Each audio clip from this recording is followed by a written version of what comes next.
Wholesale గా తీసుకుంటే మీకు ఎంత కాస్ట్ ఉంటుందో, అదే రీసెల్లింగ్ వాళ్ళకైతే అసలు మీరు ఏమాత్రం ఇన్వెస్ట్మెంట్ లేకుండా జస్ట్ ఫొటోస్ అనేది మీకు ఆల్రెడీ షేర్ చేస్తారండి. ఆ ఫొటోస్ మీరు గ్రూప్ లో షేర్ చేసుకున్నట్టయితే డైరెక్ట్ గా వీళ్ళే కొరియర్ కూడా చేస్తారు కాబట్టి ప్రాఫిట్ మార్జిన్స్ అనేది మీరు హ్యాపీగా తీసుకోవచ్చు.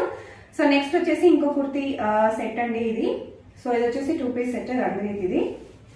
సో మనకి ఫస్ట్ టాప్ వచ్చేసి మనకి ఇలా వస్తుంది, అన్ని కంప్లీట్ గా లైన్స్ వస్తాయి అండ్ నెక్ దగ్గర చిన్న క్రోషియా లాగా లేస్ కూడా వస్తుంది. చాలా చాలా బ్యూటిఫుల్ గా ఉంది. హ్యాండ్స్ వచ్చేసి మనకి ఇలా 3/4 హ్యాండ్స్ వస్తాయి. హ్యాండ్స్ దగ్గర కూడా క్రోషియా లేస్ వచ్చేసింది. అండ్ బాటమ్ వచ్చేసి మనకి ప్లెయిన్ కలర్ లో వచ్చింది అండ్ చాలా బాగుందండి బాటమ్ కూడా. సో మనకి ఇలా ఎలాస్టిక్ మోడల్ లాగా వస్తుంది కాబట్టి ఈజీగా కంఫర్టబుల్ గా ఉంటది. సో చాలా మందికి రెగ్యులర్ వేర్ గా కావాలి, ఆఫీస్ వేర్ కి కావాలి, అలాగే కాలేజెస్ కూడా స్టార్ట్ అయిపోయినాయి కాబట్టి వాళ్ళకి కూడా చాలా చాలా యూజ్ అయిపోతుంది. అండ్ దీని సైజ్ వచ్చేసి 34 అండి. బట్